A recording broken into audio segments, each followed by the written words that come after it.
So the debt I'm going to start with is my family loan, which is interest-free. Love you so much, Mum and Dad. And that currently sits at £5,401.03.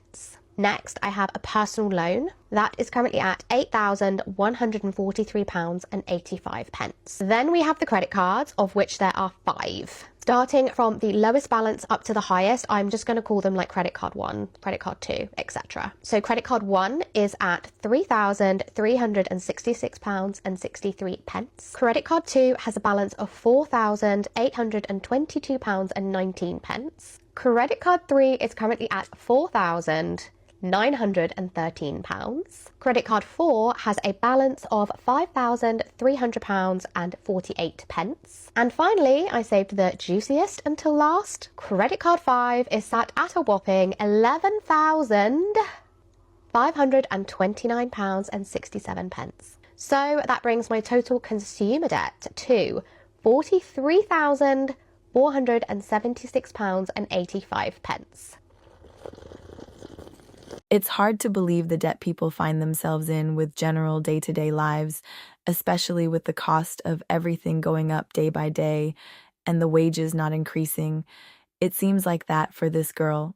I would be interested to know what the big debt is, maybe a car or something house-related, but at least she is tracking it, and that will help her to make progress. I appreciate the way people share their stories. Let's get into the next video. Guys, I've been calculating my debt and it's actually a lot more than I thought. So I was actually calculating what I had borrowed without the added interest, which was £26,502. However, with interest it is £34,856. That is an added cost of interest of £8,354. That is crazy. I had no clue I was paying this much interest. It just shows how irresponsible I've been with my finances, and yeah, it's absolutely got to stop now. People really don't realize how much interest adds to their debt. Take this loan as an example. The original loan was £26,502, but the total amount being paid back is £34,856. That means £8,354 is interest alone, nearly a third of the amount borrowed. So before taking out any loan, don't just look at the monthly payment. Always check the total amount repayable, because that's the figure that shows what the debt is really costing you. Let's get into the next video. Is £5,819.09. Post office credit card is £5,078.24.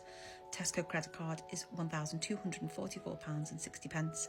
My next account is £164.45. Littlewoods is £342.82. PayPal credit is £245.34. And then there are 3 buy now pay laters on Littlewoods, which are currently interest free. If I don't pay them by these deadline dates, then the interest will go on top, and for some of them it's more than double this amount. So these I do need to concentrate on getting cleared. So the first one is for £527.96. This is due by by May. The second one is £808.15. This is due by November. And the last one is £339.52, which is due by December. The total balance of all of my outstanding consumer debt is £14,570.17, and that's the figure I'm starting 2026 with. If it were me, I'd use the debt snowball method.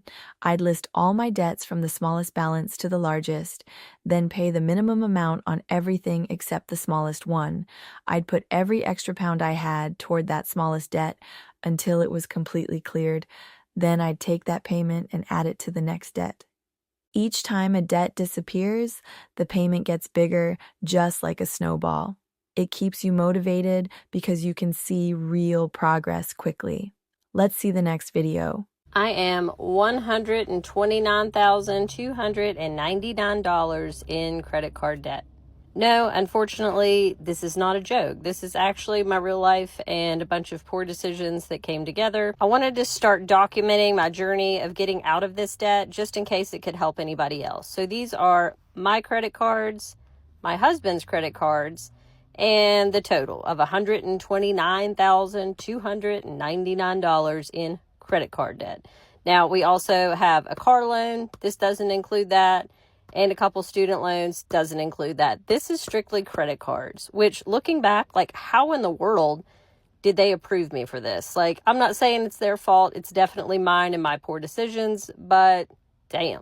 I'm going to be documenting the whole journey of paying off this $130,000 in credit card debt. I'll break down exactly what our expenses are, how much we make, and the whole process of paying this off and how long it takes me. This couple has $129,299 in credit card debt alone. That doesn't include their student loans or car loans, and their household income is around $12,750 per month. They're currently paying approximately $2,898 every month toward the credit cards, but the cards all have different interest rates, with some as high as 23%. For example, they owe around $12,372 at 23%, $14,982 at 20%, and $17,592 at 22%. Those three cards alone could add more than $800 in interest during the first month before counting the interest charged on any of their other cards. So even though they're paying nearly $2,900 every month, a large part of that payment may be disappearing into interest. If it were me, I'd list every debt from the smallest balance to the largest and use the debt snowball method. I'd pay the minimum on every card, then put all extra money toward the smallest balance. Once that debt was gone, I'd roll its payment into the next one. But because some of these rates are above 20%, I'd also compare the snowball method with attacking the highest interest card first. At $2,898 per month, it would take at least 3 years and 9 months, even with no interest.